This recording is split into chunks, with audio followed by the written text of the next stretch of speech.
بسم اللہ الرحمن الرحیم۔ شروع اللہ کے نام سے جو بہت بڑا نہایت رحم کرنے والا ہے۔ السلام علیکم ورحمۃ اللہ وبرکاتہ۔ آب جمجم کا پانی تو چشمے کے شکل میں نکلا تھا، پھر یہ کنویں کے شکل میں کیسے تبدیل ہوا؟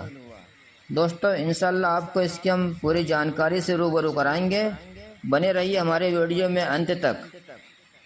ایک دن حضرت ابراہیم علیہ السلام کو اللہ کا یہ پیغام ملا کہ اے ابراہیم، اپنی بیوی ہاجرہ اور اپنے معصوم بچے اسماعیل کو لے کر عرب چلا جا، جہاں کوئی آبادی نہ ہو۔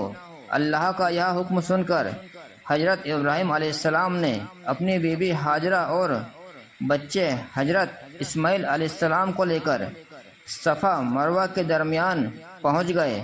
دوستو، ہم آپ کو بتانا چاہیں گے کہ صفا مروہ ایک پہاڑ کا نام ہے۔ اس وقت وہاں پر نہ کوئی انسان تھا نہ کوئی پرندہ۔ تھوڑی سی کھجوریں اور تھوڑا سا پانی وہاں پر رکھ کر اور بی بی ہاجرہ کو چھوڑ کر جانے لگے۔ اتنے میں بی بی ہاجرہ آپ کا دامن پکڑ کر کہتی ہیں، اے ابراہیم، آپ ہمیں یہاں چھوڑ کر کہاں جا رہے ہیں؟ حضرت ابراہیم علیہ السلام نے فرمایا، اے میری پیاری بیوی، یہ اللہ کا فرمان ہے کہ میں اپنے پیارے بیوی ہاجرہ اور پیارے بچے اسماعیل کو یہاں چھوڑ کر چلا جاؤں۔ بی بی ہاجرہ مسکرا کر کہتی ہیں کہ اللہ کا حکم اگر یہی ہے تو یقیناً اللہ ہی ہماری حفاظت کرے گا۔ یہ سن کر حضرت ابراہیم علیہ السلام وہاں سے رخصت ہوئے اور فرمانے لگے، اے اللہ، تیرے گھر کے پاس نہ پانی ہے اور نہ کھیتی ہے، یہاں اپنے بیوی ہاجرہ اور بیٹے اسماعیل کو چھوڑ کر جا رہا ہوں تاکہ تیرا گھر روشن ہو جائے اور تیری عبادت سر عام یہاں ہوتی رہے۔ اے اللہ، لوگوں کے دلوں کو ان کے طرف مائل کر اور ان کے لیے ان کے رزق اور پانی کا انتظام کر تاکہ یہ تیرا شکر ادا کرتے رہیں۔ بی بی ہاجرہ بیٹے کو دودھ پلاتی اور جو تھوڑا سا پانی آپ کے پاس موجود تھا وہ اللہ کا نام لے کر پیتے رہتی، اور جب پینے کا پانی ختم ہو گیا اور کھجور بھی ختم ہو گئیں تو آپ کا دودھ بھی سوکھ گیا اور پیاس میں آپ اور آپ کا بچہ تڑپنے لگا، تو آپ کبھی صفا پہاڑی پر چڑھتی اور دور دور تک دیکھتی کہیں آس پاس پانی تو نہیں، کبھی صفا سے اتر کر اپنے بچے کے پاس پہنچتی ہیں اور اللہ سے دعا مانگتی ہیں کہ اے اللہ، یہاں پانی اور غذا کچھ بھی نہیں ہے، ہماری مدد فرما۔ اپنے بیٹے اسماعیل کو اس بنجر زمین پر لٹائے رکھا تھا، تو کبھی صفا کی طرف دوڑتی کبھی مروہ کی طرف دوڑتی۔ دوستو، صفا اور مروہ یہ دونوں پہاڑی کا نام ہے۔ اللہ پاک سے بار بار دعا مانگتی ہیں۔ بی بی ہاجرہ نے 7 چکر صفا اور مروہ کے درمیان لگائیں اور اللہ پر یقین رکھا، اے اللہ، تو مجھے اور میرے بچے کو اس مصیبت سے نکالے گا۔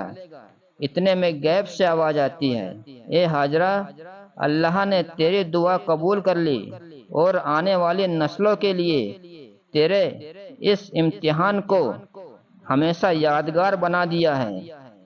حضرت اسماعیل زمین پر تڑپ رہے تھے۔ ان کے قدموں کے پاس اللہ کا فرشتہ جبریل علیہ السلام آتے ہیں اور اپنے پر زمین پر مارتے ہیں۔ وہاں سے پانی کا ایک چشمہ نکلتا ہے۔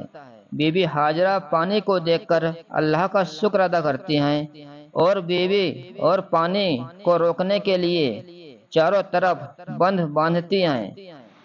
اللہ کے رسول سرکار مصطفیٰ صلی اللہ تعالی علیہ وآلہ وسلم فرماتے ہیں کہ اس وقت اگر بی بی ہاجرہ پانی کو نہ روکتی تو پوری دنیا میں پانی پانی ہو گیا ہوتا، پوری دنیا پانی سے بھر گئی ہوتی۔ پھر بی بی ہاجرہ اس پانی سے اپنی اور اپنے بچے کی پیاس بجھاتی۔ پھر جبریل علیہ السلام فرماتے ہیں، اے ہاجرہ، یہاں اللہ کا گھر ہے، گھبراؤ نہیں، ان قریب تیرا شوہر ابراہیم اور تیرا بچہ اسماعیل بیت اللہ بنائیں گے یعنی کعبہ بنائیں گے۔ پھر آس پاس اللہ نے کھجور کے درخت اگائے۔ پھر ہاجرہ وہاں کے پھل کھاتی اور پانی پیتی اور اپنے بچے کے ساتھ رہتی۔ پانی اور غذا کو دیکھ کر پرندے بھی وہاں اترتے۔ قبیلے کے لوگ جب وہاں سے گزرتے ہیں تو دیکھتے ہیں اور کہتے ہیں کہ اتنے سارے پرندے یہاں کیسے؟ پرندے وہاں رہتے ہیں جہاں پانی رہتا ہے، لیکن ہم نے تو یہاں کبھی پانی نہیں دیکھا۔ آؤ دیکھتے ہیں منظر کیا ہے۔ جیسے قبیلے کے لوگ آب جمجم کے پاس پہنچے تو دیکھتے ہیں ایک بی بی اپنے بچے کے ساتھ وہاں رہ رہی ہے اور میٹھا پانی زمین سے نکل رہا ہے۔ بی بی ہاجرہ نے زمزم کے معجزے کا واقعہ ان تمام قبیلے کے لوگوں کو بتایا اور سب کہنے لگے، ہم تسلیم کرتے ہیں کہ اللہ کا نور اس زمین پر برستا ہے، ہمیں اجازت دیں کہ ہم بھی یہاں رہنے لگیں۔ اور اجازت پا کے ان قبیلے والے وہاں رہنے لگے اور آباد ہو گئے۔ پھر اللہ تبارک تعالیٰ ابراہیم کو حکم دیتا ہے، جاؤ ابراہیم، جہاں تو نے اپنی بیوی اور بچے کو چھوڑا تھا وہاں میرے گھر کی تعمیر کر یعنی کعبہ کی تعمیر کر۔ حضرت ابراہیم علیہ السلام اور حضرت اسماعیل علیہ السلام نے مل کر خانے کعبہ کی تعمیر کیا۔ اے اللہ، ہر انسان کی دعا حضرت ابراہیم علیہ السلام، حضرت بی بی ہاجرہ اور حضرت اسماعیل علیہ السلام کے صدقے میں قبول فرما۔ دوستو، ہمارے چینل کو سبسکرائب کیجئے، لائک کیجئے اور زیادہ سے زیادہ شیئر کیجئے۔ اب ملتے ہیں اگلے ویڈیو میں۔ اللہ حافظ۔